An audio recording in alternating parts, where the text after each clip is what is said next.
This is the Krillcast, aptly named Printed and Pressed podcast series where we cover books instead of gaming because that's what we do now. Anyways, I'm Chris. I'm Andrew. Will. And before we get started, join either our Goodreads club or our bookclubs.com club, both of which the club, well, actually on here it's called the Printed and Pressed Club, and on here it's group/list/ God knows what that is. Okay, but Chris, you said you wanted everyone to go to the book clubs club instead of Goodreads, so... That's accurate. I would rather everybody go. Yes, you After just got much done debate. saying this right before. I mean, I'm going to continue to update both for now. Okay, so because we do have somebody that did join here. Mm-hmm. So plus, I like the format of upcoming book club reads versus books that we want to read, which is just bizarre. Fair enough. So both will exist. But the nice thing about the book clubs thing is you can schedule meetings where we can just like literally schedule our streams with a link to the stream. Which this was supposed to be on Wednesday, but we had to reschedule. So and we had 3 people attending. There was me, Andrew, and the Krillcast. Yes, which we did not attend, which means that was pretty much a failure. But the other cool thing is it tracks book club member ratings, so you can see what your club rated a book. I already put my rating in the Google Sheets, by the way. If you wanna. Wait, did you finally put yeses in for books you're willing to read? I put some yeses in. Yeah, I did, Chris. Oh, yeah, because you were late to the stream. I had some time. Hey, so here's something cool: is that you can put out polls. So like, if we wanted to do a viewer's choice for the book club, there you go. That'd be pretty neat. I'm gonna double check and make sure we're live on Rumble real quick. Make sure. Oh, yep, we are live on all Rumble. Support from YouTube. And we're live on Twitter. So we're live on Twitter, YouTube, and Rumble. So check us out anywhere. All right. So we'll get into the book now. Now that we've gotten all that out of the way. Coffee brand coffee. That's named after a soda. And there's a talking horse. Some sprinkle in racism. Oh, come on. Kings and queens. Honestly, this is my favorite one. No, this is okay. I just want to start this episode off with a very necessary comment. I told you so. I told you so. I told you so. Both of you were like, "Why is this his favorite?" Well, now you know. Because the title sucks, man. I read this to start to finish in like 2 to 3 hours. So yeah, this is the best. This is his best book because it's start to finish one solid continuous story. Yeah. And it's more like I don't know, action adventure type thing. I don't know. So this is more my Speedboat story. This felt like the most out of place out of the rest of the Narnia books, but it was really good. But it's also 100% necessary for understanding who the Collarmen are later. Mm-hmm. Yeah, I'm not saying that he didn't have to write it. I'm just saying like and when you look at all twist in the end, what? No one saw that. I mean, I saw that coming. From a mile away. I mean, when I was a kid, it was a little bit more shocking. But, you know, now that I'm an adult and I'm reading this book, I'm like, oh, clearly he's the twin of the prince. Yeah, anyways, I mean, when you look at who the audience it's for, you know, it's a really good Trap to Kill children's book, you know. Mm-hmm. Yeah. I think that's... But where do we want to start? Because, I mean, I think this book actually does have a lot of good little lessons spread within it. It's a little less obvious compared to the other ones, but make sure your dad is actually your dad. I mean, in fairness, what if he isn't? Was what's wrong? Kidnapped as a baby. Will, all right. If you're getting chased by lions, stop and ask if it's Aslan. Make sure when you're chased by lions, it actually is plural, not singular, right? No, but it's like he is. It's really nice how. Not nice. I guess it's interesting how they started off with him being a slave. Mm-hmm. And then the horse is also a slave. But then, you know, Narnia, so it can talk.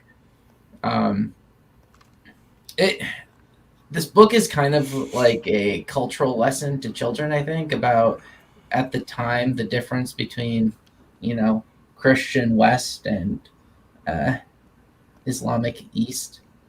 Yeah, that's kind of what he's doing here, with right? C.S. Lewis, I mean, that makes total sense. He would have definitely have put that context into his books. Whether you agree with it or not, that's not the point. C.S. Lewis would definitely put that into his books. I mean, it's clearly talking about the Turks. I think that's a safe statement to make.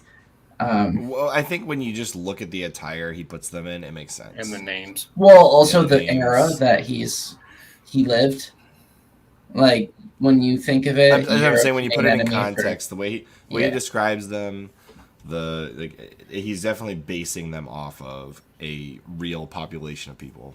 Mm-hmm. Yeah, I mean, also the way when you think of how slaves were treated, that's very much how the Ottoman Empire was a little bit. So, not the most shocking. What did you guys think of the start? The start of the book? Yeah, just like how. I guess I thought it was pretty clear. I thought it was pretty clear that the dad figure, or whatever you want to call him, treated him more as a servant or slave than he treated him as a kid. And so it's pretty clear that either it was either rough culture or the kid wasn't actually his, one or the other. Well, just the way he was so fast to sell him, though. He wasn't fast to sell him. He wanted to get the most money out of him. No, he was fast to sell him. But, that's still the same point, that clearly not his kid, because he wouldn't be like, yeah, I'll sell him. I don't know. I guess it really depends on, the value of children and the fact that he didn't have a wife. As Chris has the only one who has kids here. No, what I'm saying is... No, I mean, he has spares. Here's the stop. When it comes to historical culture of children, right? A lot of years went by where children were looked at as more of commodities than familial units, and it's kind of bizarre. I think you read through history of. I think you got that a little mixed up, though, on some level.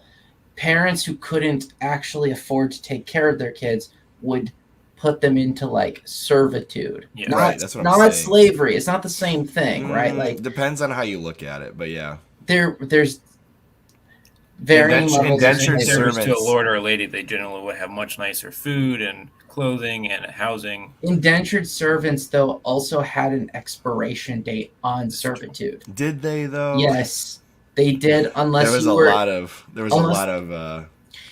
Okay, unless you were in a thing where usually what you're talking about is usually a thing where they were like, oh, your room and board is ridiculously expensive, so you have to pay this off now too, and you're actually going further in debt by working for us. That type of deal. Yes. But that's also not the norm. Fair enough. From my understanding. That's a little bit of a thing where it's expensive to bring someone across the Atlantic, so it was a little bit more prevalent in New England. So... Those damn Patriot fans. I actually, how do you say her name? Aravis? Aravis? Yeah, I don't know how to pronounce any of his names besides Shasta. Yeah. Shasta. But the girl, I think her story is super interesting. I think that's the bigger cultural contrast that he actually demonstrates. Just like the child, she covers child bride topic. Isn't it Aravis? Aravis? Maybe it's, well, it's Aravis. Yeah, okay. So, I don't know. I never heard it out loud, so. Arvis, maybe? No, it's Aravis. So it's Aravis. Yeah, Aravis, whatever. It's not that important to the... It is, though. It is. No, it's not. The second main character, her story is really interesting because, it has the whole topic of child brides. She thinks about suicide, gets convinced that that's not her plan, right? That's not the plan for her. I mean, to be fair, the child bride thing could apply to a lot of cultures. Yep. Yeah, it can. Yeah. So, that in particular... All of them. I'm just saying it also talks about... It's also one of those things where But I have to say, regardless of what it would gain me, I would never in a million years even think to, put a child through that. That's insane. What I'm saying is he's contrasting English values of the World War II era with everywhere with other locations. And, child brides is a very frowned upon concept in that, modern Western civilization. Is it? No, I'm just kidding. A lot of Yes, European yes, it countries is. You're right. were still Yeah. doing it at this time. I- The Eastern European countries were. Yeah, that's why I said Western. Western values, and then the C.S. suicide- Lewis frowned upon that. Yeah. His culture did not like Yes, he has C.S. the Lewis stepmother. specifically was fighting against it. He's So got hey, that- I got a question for you guys. Yeah. Do you think that at any point World War I had an influence on this story? Well, I mean, we talked about the Ottoman Empire. That's when they Yeah. fell. Right, that's what I'm saying. Specifically, you think that had an influence on this story? I think the story is kind of telling you like conceptually the Ottoman Empire, right? Because they felt a little bit humiliated, I think, with the results of World one. War One. Yeah, and that's why they weren't major players in World War II.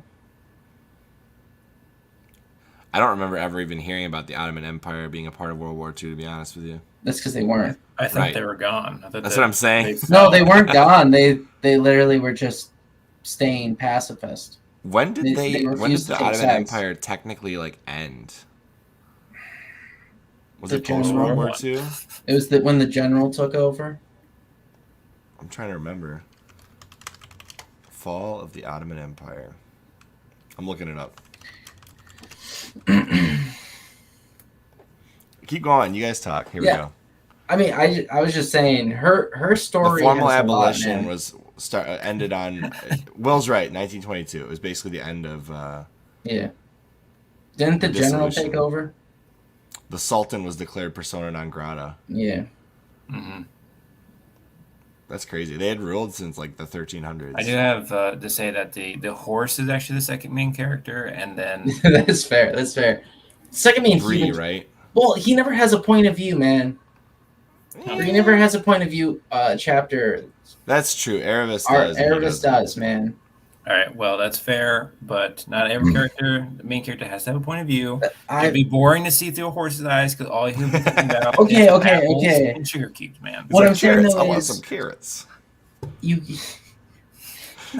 They okay. All the characters except for Quinn actually have valuable backstories for lessons learned. So let's just get okay. So we usually have Define the characters. Let's define the characters. Andrew, stop. We usually go through a summary of the story, That's true.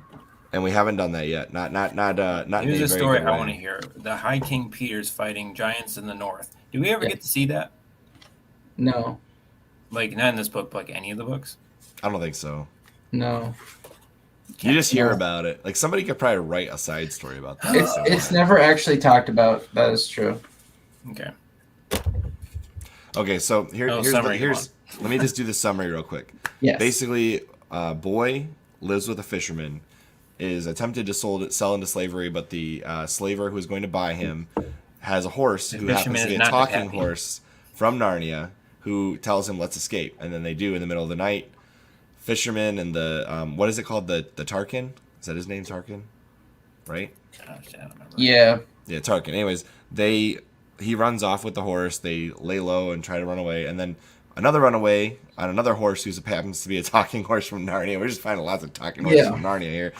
Happens to run into them. It turns out that the princess from another kingdom doesn't want to marry. Not a the- princess. not a- She's basically a highborn, noble lady. whatever. Yeah. Yeah. Tarkin's daughter doesn't want to get married off to whatever the high general of the army is. I can't remember what his name is. He's more like he's like the main chancellor for the Sultan. Yeah. Anyways, Yeah, he's not really. He's the assistant. He's the go deputy kind of guy. You know, long story short, then they wind up in this town, Tashbrown, right?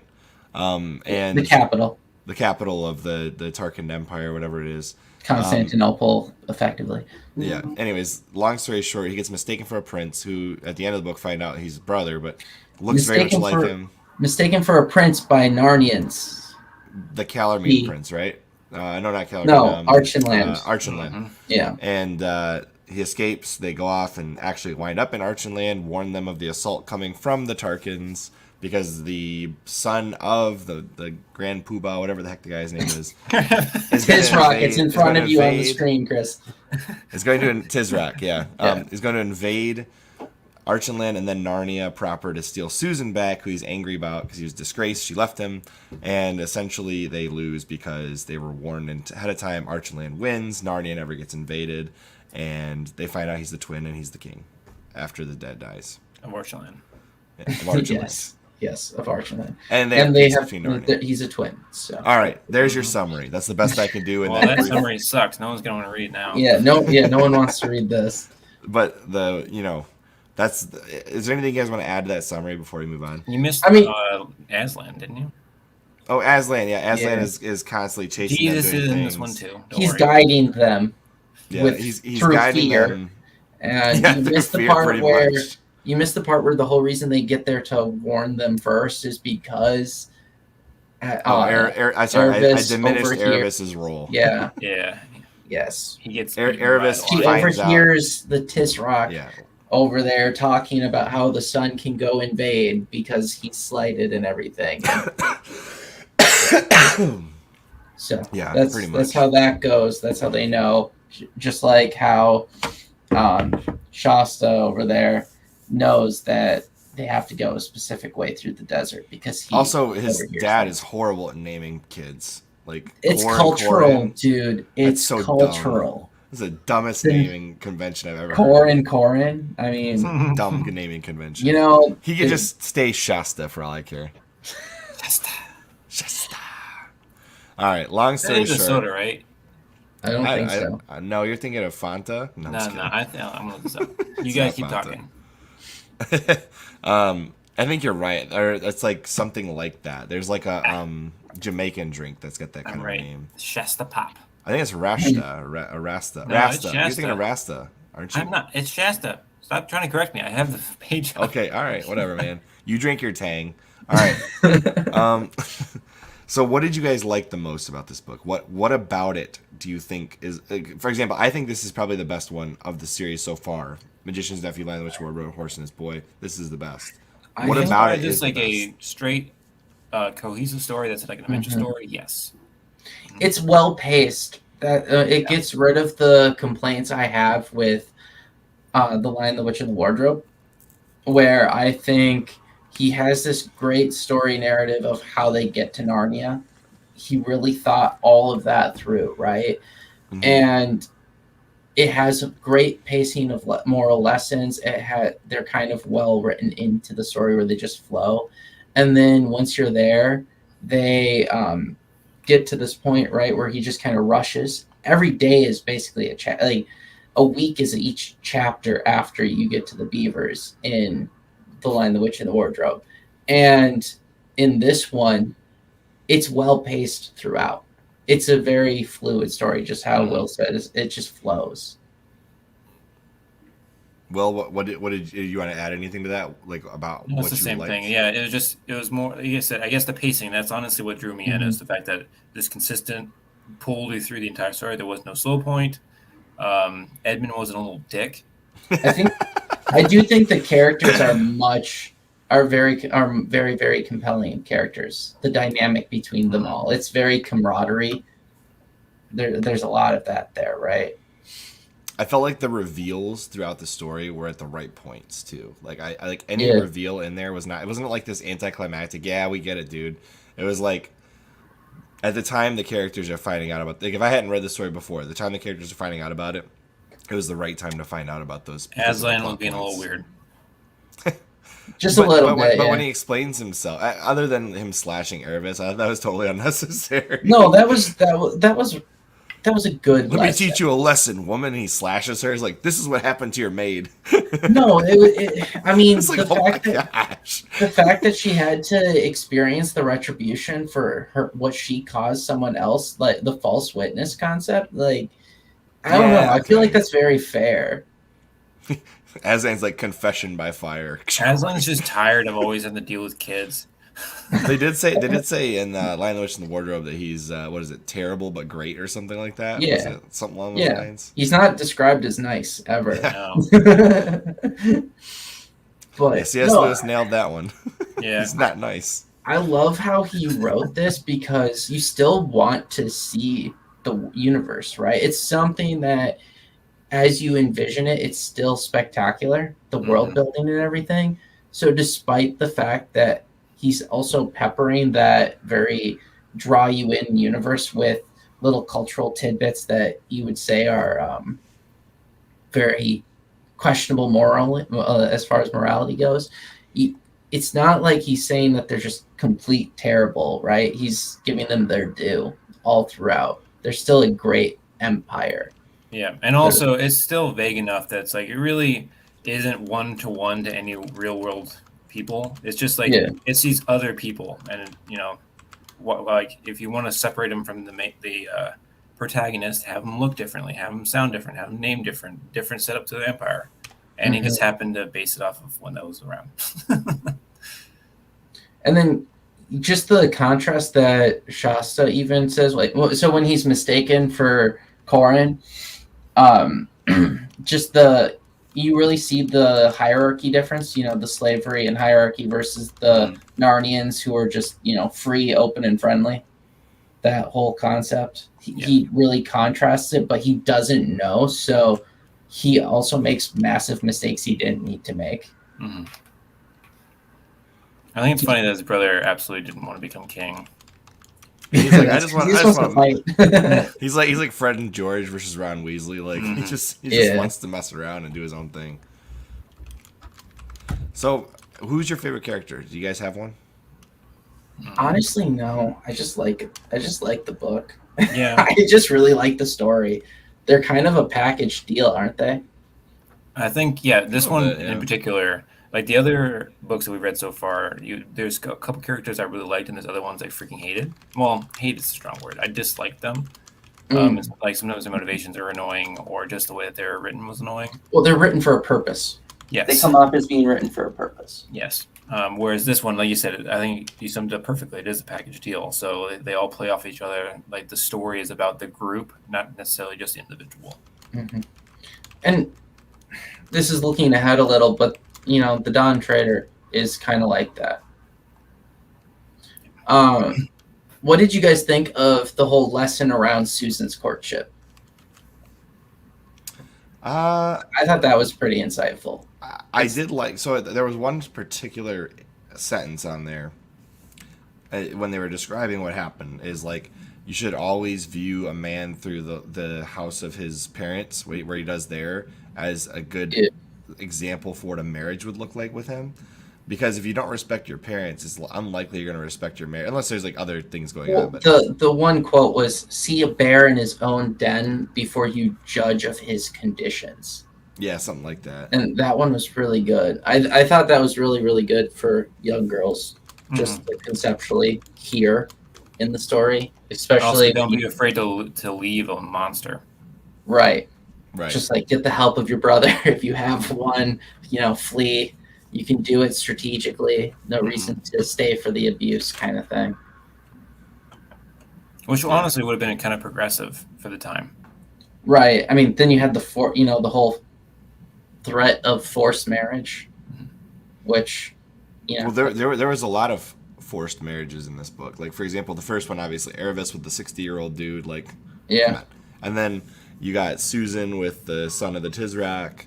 And then Peter and Edmund, there was,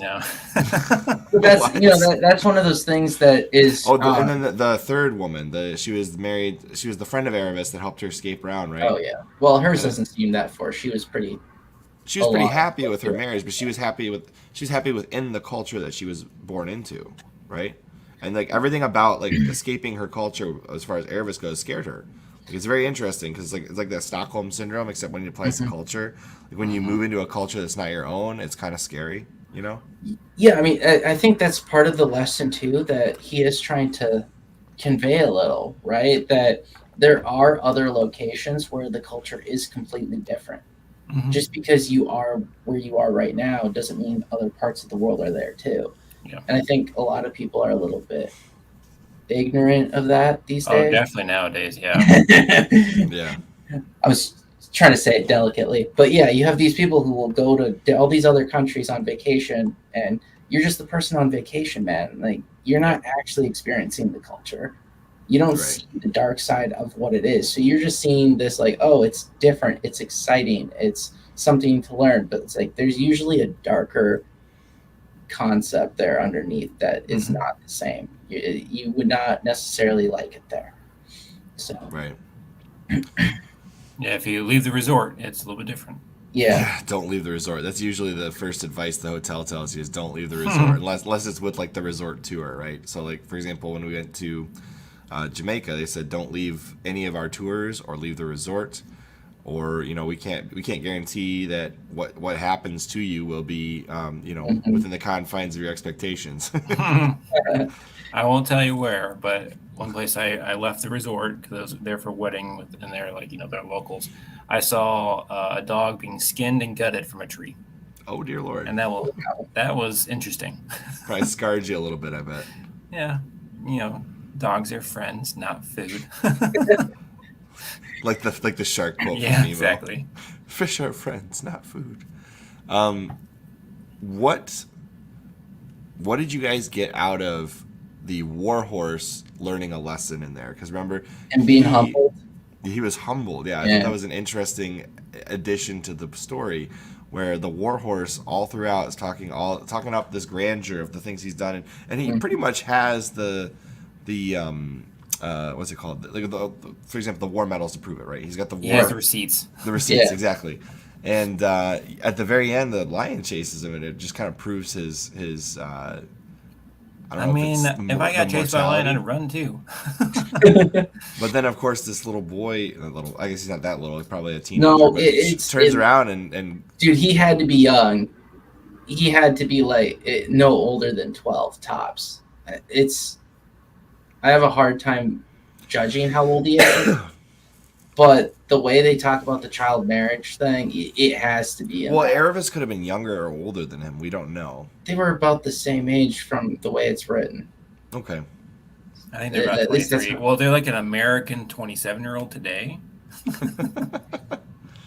You're talking about maturity-wise, yes. Yeah. But are you talking about like the readability of this book for the average person, or you? No, that's like the average. No, he's in America now.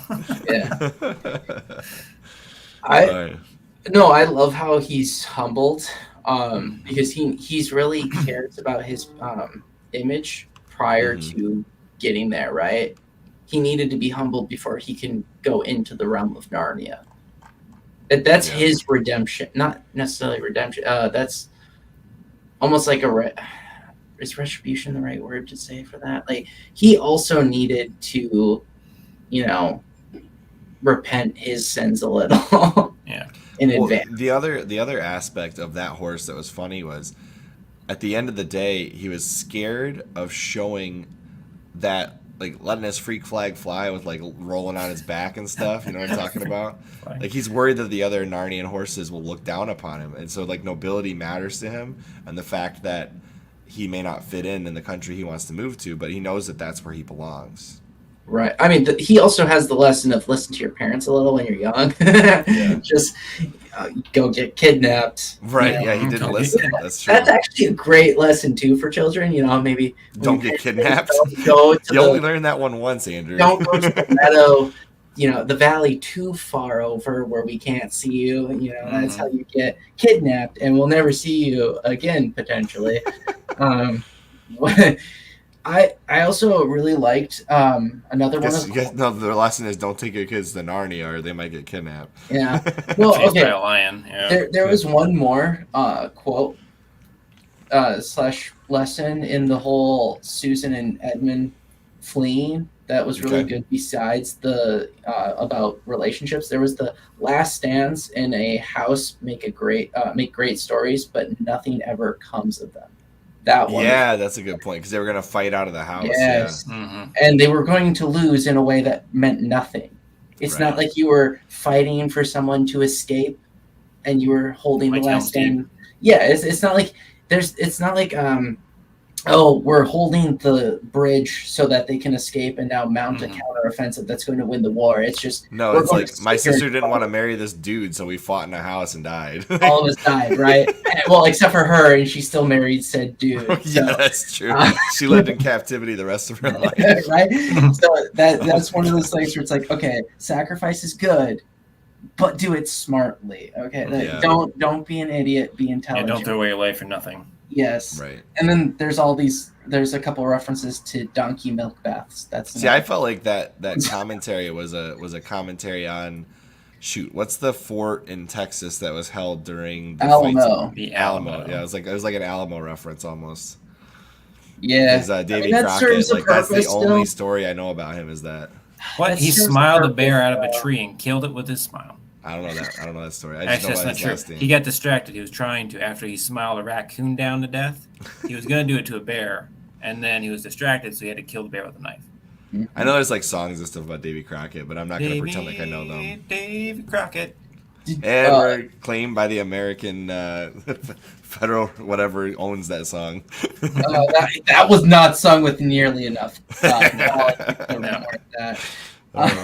What about the So you kind of brought it up where she had to leave her friend behind, but well, she didn't have to. Her friend chose not to go. no, but yeah. So I was gonna say that there's kind of there's the whole belief about how powerful the Tizrock is and everything, and they're kind of brainwashed.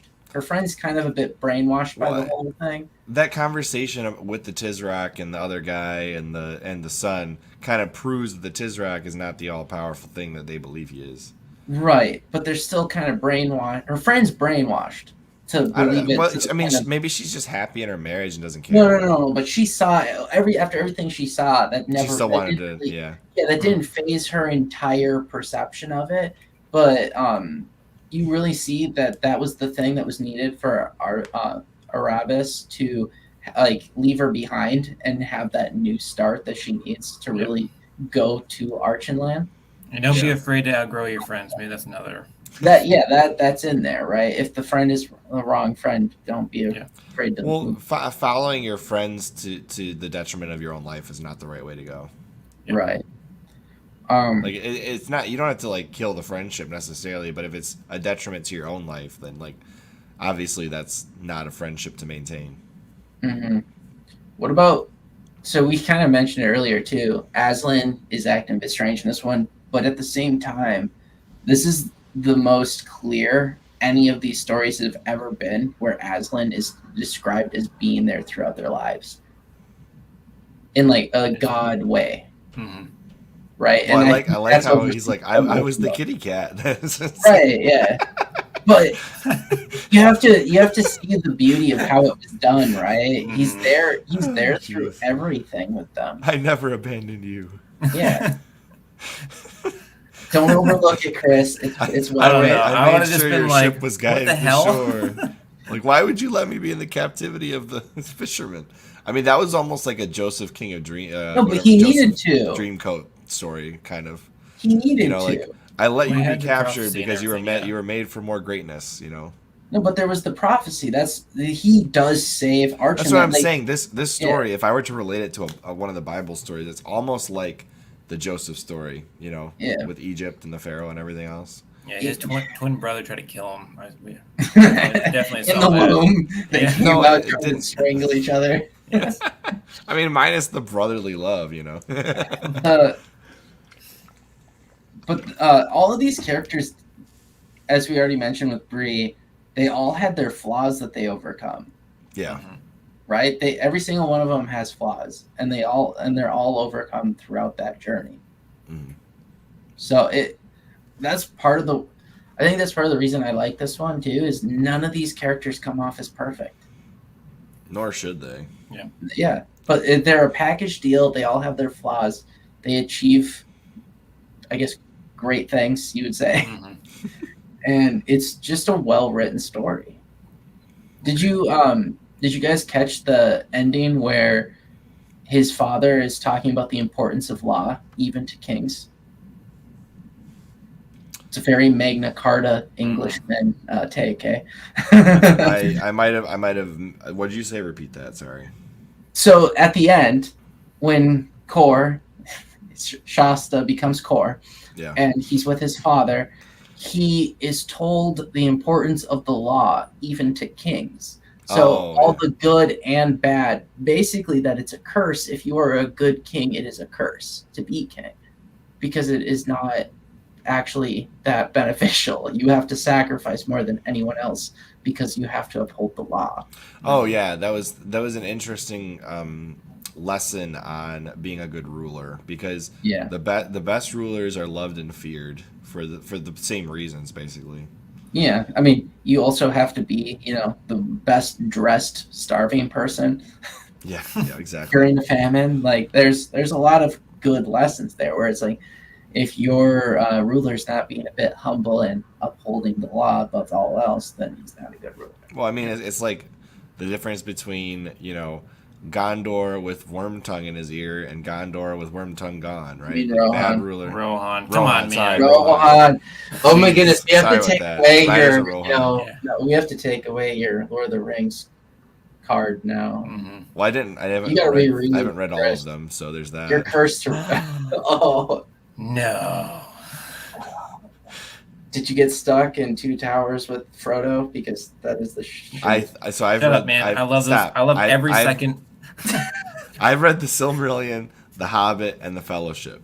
Why Okay, don't you stop there? yeah, why didn't you at least read the first half of Two Towers? Because I got to high school and I stopped reading. Oh, That's why. gosh.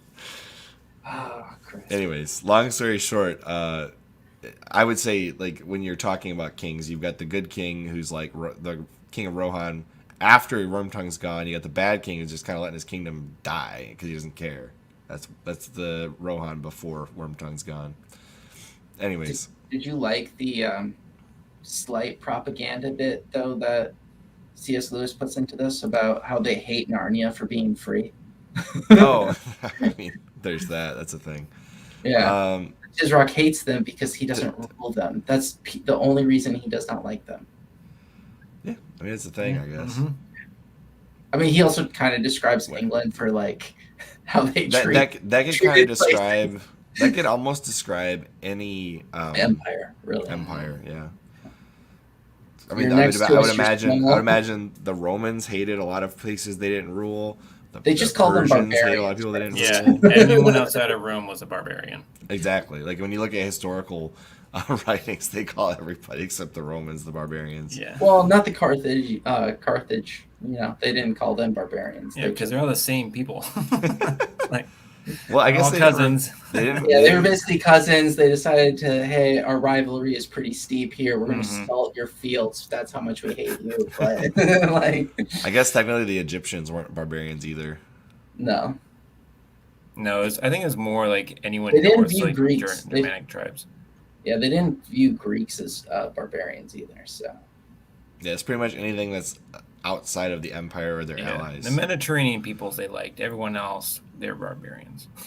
well, you have to be more specific about Mediterranean because they also viewed the individuals in Spain as barbarians. Those tribes.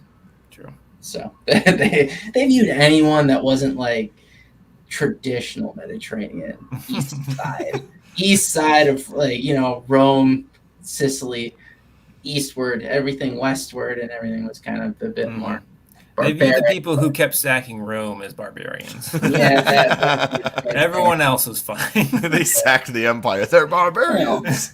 anyone who used a two-handed broadsword got the definition of barbarian instantly. If they according to kicked the Rome. Romans' ass, then they were barbarians. If your sword was too long, you were a barbarian because you're Hold on. overcompensating apparently in their eyes. Let's measure swords, bro. All right. So here's the next question.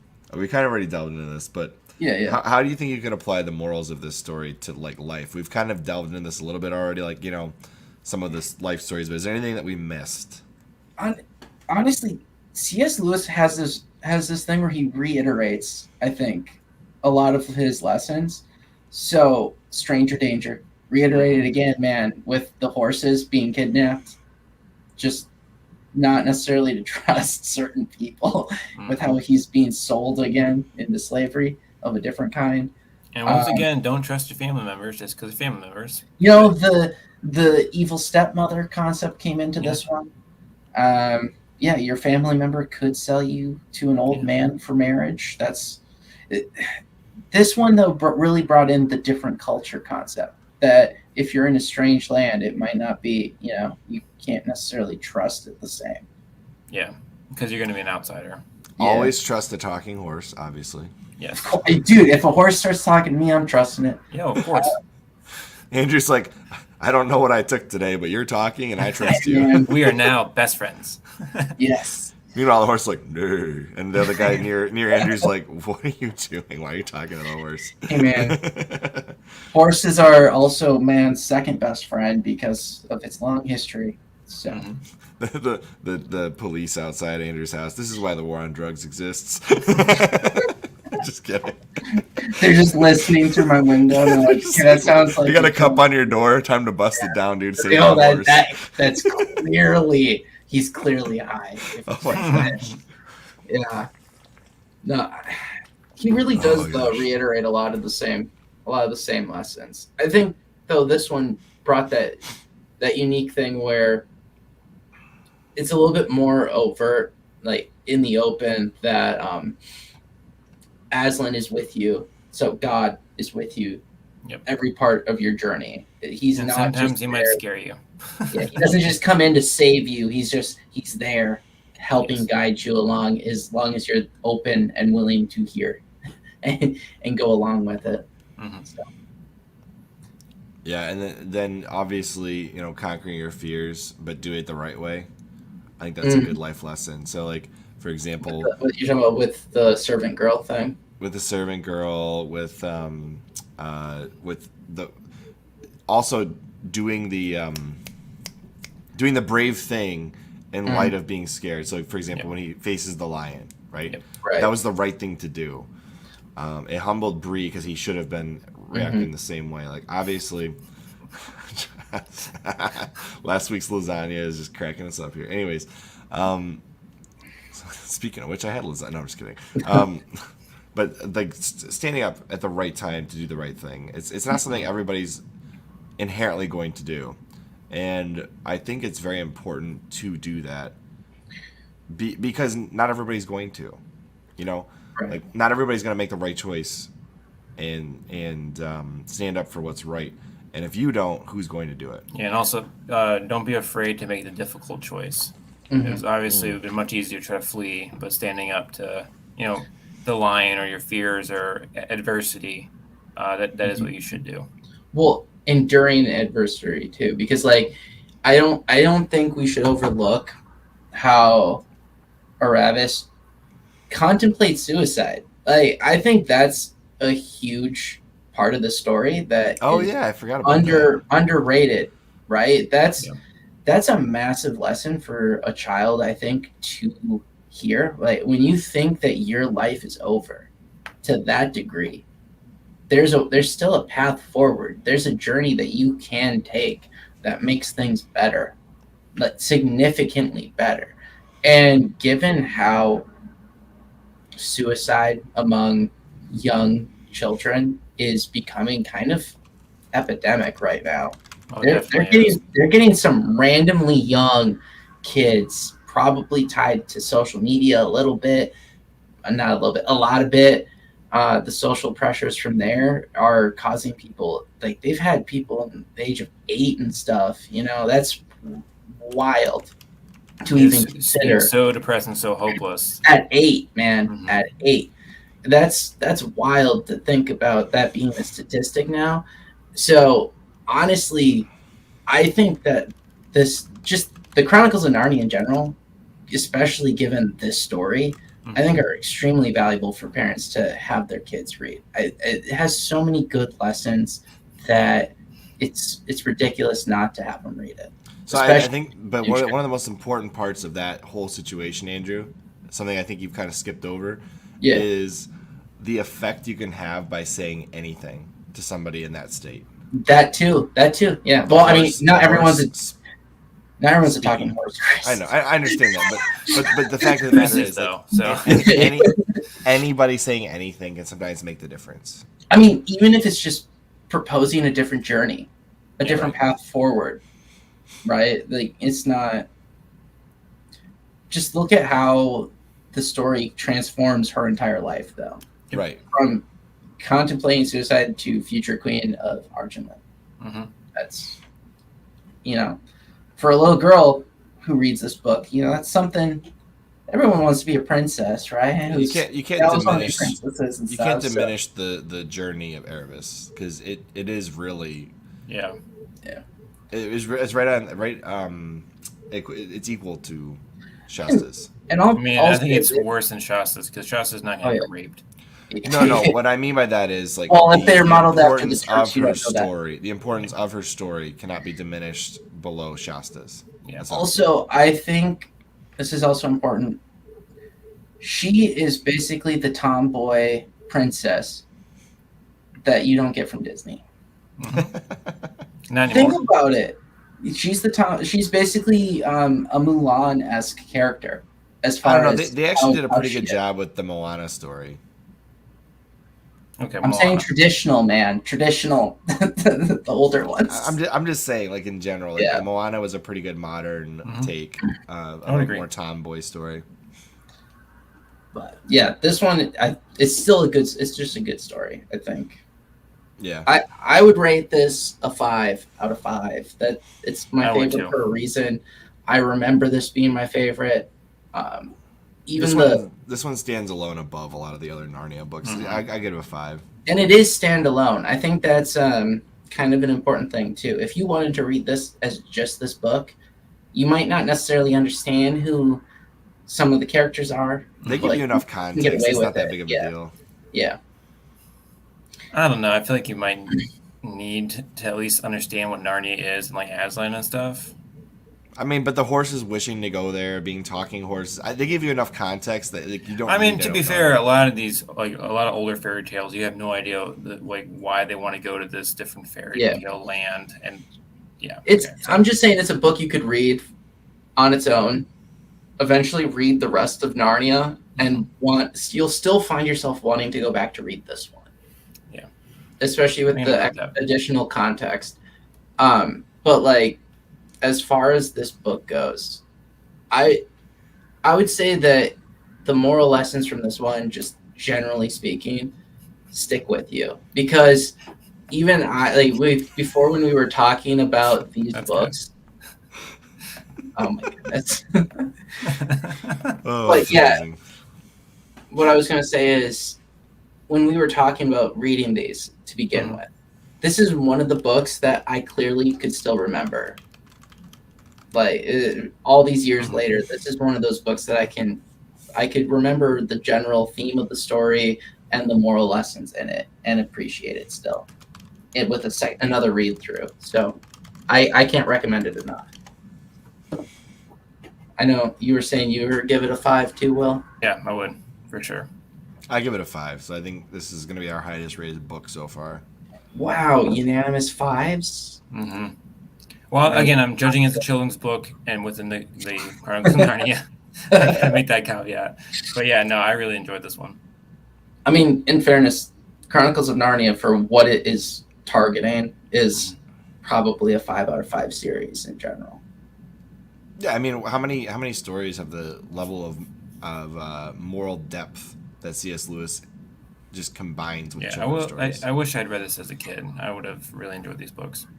I learned a lot. What you just said, Chris, is very true too. It's hard to really appreciate how much he does pack into these simple stories. I think that's just, you can't say enough about how much is packed into it. It's under 300 pages, and it has so much to it. C.S. Lewis was a master of stories of this caliber. Yeah, no offense to Tolkien, but he's kind of... Tolkien wrote half of these books, but Well, to be fair, that's why this one's actually that good. Because they bounced off of each other quite a bit. They bounced off of each other, but when you have to go off of their writing style, well, let's just say that Tolkien is a little bit more work, okay, to read. Hey, he created not the Hobbit, like an actual civilization with actual languages and stuff. The Hobbit is freaking hysterical. If you go back and read it, no, it is. I've reread it. It breaks the fourth wall all the time. I want to read The Adventures of Tom Bombadil now. I don't know if I like that character, other than the fact that Andrew God of the Hobbits. God of the Hobbits, yeah. Oh man, Narnia is an obscure manga by renowned Brazilian writer T.S. Eliot. Okay, I just gotta say, shout out to last week's lasagna. We're into like the audience discussion / comments, but we appreciate you from back when you were number 269, and you're still watching us with our migration to books. So we appreciate you. All right, and Wubio as well. We finally have nice weather. I agree. I had to put up an umbrella today because the sun was too hot. Anyways, no, I'm just kidding. Well, my weather is is subjective where I live. There's a lot of rain. All right. The last thing I want to point out before we end this tonight, because we're gonna cut it short tonight. We're gonna have fun with this one and just cut it short. Is next week we're not doing a book. Next week it's either gonna be Andrew and I and Will haven't decided if it's gonna be gaming or if we do a traditional podcast next week. We're gonna see where we go with that next week. But following that, the next book is Will is excited. Selection. Oh, what did I pick again? Hold on, I know what it is. I'm blanking on it. Apocalypse Never. Yeah. And I have to say, he got me with one of the chapters because there was a discussion there.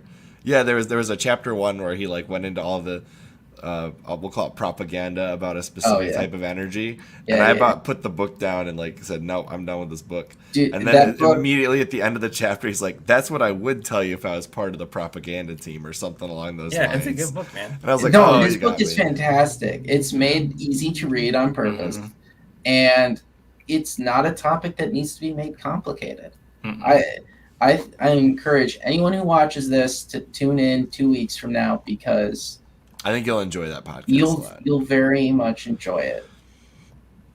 Yes, 100%. And if you read the book in advance, you'll enjoy it even more. So, I thought, do I have more upcoming books? Oh, that says June. So hold on, let me see. You what forgot to put Apocalypse Never. There it is, right there. No, it's there. It's right there. It's just wanted to show. This is the books by the next Narnia book for whatever reason. Yeah. Yeah, this is called Apocalypse Never, Why Environmental Alarmism Hurts Us All by Michael Schellenberger. More probably famously known for his Twitter Files release he got to do. So, anyways, that's... He also did San Francisco. I have no idea what that is. It's a book about the homeless problem in San Francisco. What do you mean there's homeless people in San Francisco? Apparently. Sure? No. We should cover that. Clearly, Chris is not familiar with this topic. Anyways, and one last thing. Shout out to Arash, who is one of our earliest interviews on the podcast. Cool dude. Definitely go check him out if you haven't. He does gaming, though, so if you're into books, probably not. Never mind. But if you like gaming, then go check him out. All right. Anything else you guys want to say before we call this one? Just reiterate that this was our first 5 out of 5 across the board, and just tune in next time. It is weird though; it's not called The Boy and His Horse, but The Horse and His Boy. Well, should have been called The Kitty Cat and His Boy. Come on, Bree does initiate the whole escape thing, right? But does he actually own the boy? Does the boy own the horse? Yes. No, he doesn't. That's the only way that will work out. Hey, man, Bree is the Not organizer of the escape. He gets to be the first character. Well, how about this? It's the boy. It's the horse and a boy. The horse and a boy. Perfect. Yeah, but the horse and his boy are both owned by Aslan. Maybe that's the point of the title. Okay, a boy and a Aslan's horse and his lion. boy. And a kitty cat. And the big black kitty cat. And the random wizard hermit in the forest. Which, I forgot about that. Hey kids, you want some candy? That's like his own Tom Bombadil character. Who doesn't make any sense. Who is he? It's Santa. No, it's not. They define Santa in other books. What, I forget. Wait, is that maybe Santa actually when he's not Santa? Yeah, that's what he does. I hate that theory, Will, because it could be true. The Hermit of the Southern March. It's the Santa. Hermit of the Southern March. No, he's not Santa. He's the Hermit of the Southern March. It says it right there. Cool. And now, my son, waste no time on questions, but obey. The damsel is wounded. Your horse are spent. Rabbit is at this moment finding a ford over the winding arrow. This dude's like some. C.S. Lewis just inserted this random character into the story. This is Tolkien's contribution. Maybe it's supposed to be Tolkien. Yeah. Like, this is Gandalf in Narnia. Mm-hmm. And then he has one of the scene stones too, in the form of a little pool. Yeah, it's just like this guy's just.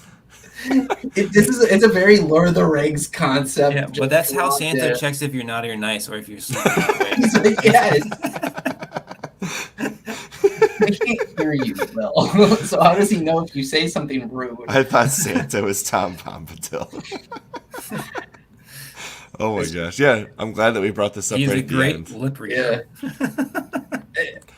It is the wackiest character. Yeah. That has no background. Then he rubbed them both down. Okay, all right, this is over. We're done. Oh gosh. Oh man. He's also an extreme hippie. He called everyone his brother. Mm-hmm. Yeah. My brother goats. Yeah, that's true. He did do that. No, now, daughter, you may sleep when you wish. Oh, geez. Let's see. Well, he called the people the sons and daughters, but apparently all the animals were his brothers and sisters. Yeah. All right. He doesn't identify as a son of Adam, okay? This guy is Radagast. Okay, it kind of is, actually. Maybe he just really liked Radagast, and that's... Yeah. It is funny how many books C.S. Lewis inserted a Tolkien-style character. Mhm. Like, for example, in the Space Trilogy, his main character is like some representation of Tolkien. The philologist. Don't they bring up Middle Earth or something in that series? In book three. Book 3. Okay. Yeah, they talk about Numenor. Mm-hmm. That's right. Yeah, anyways. Anything else? Last chance, guys. I One got round. nothing. All right. Well, that was a very good book. Highly recommend it. Horse and His Boy by C.S. Lewis. If you haven't read it or you haven't read C.S. Lewis, highly recommend both of those things. As always, I am Chris. I'm Andrew. Will. And we will see you. On the next podcast. Whatever one it is. Yes.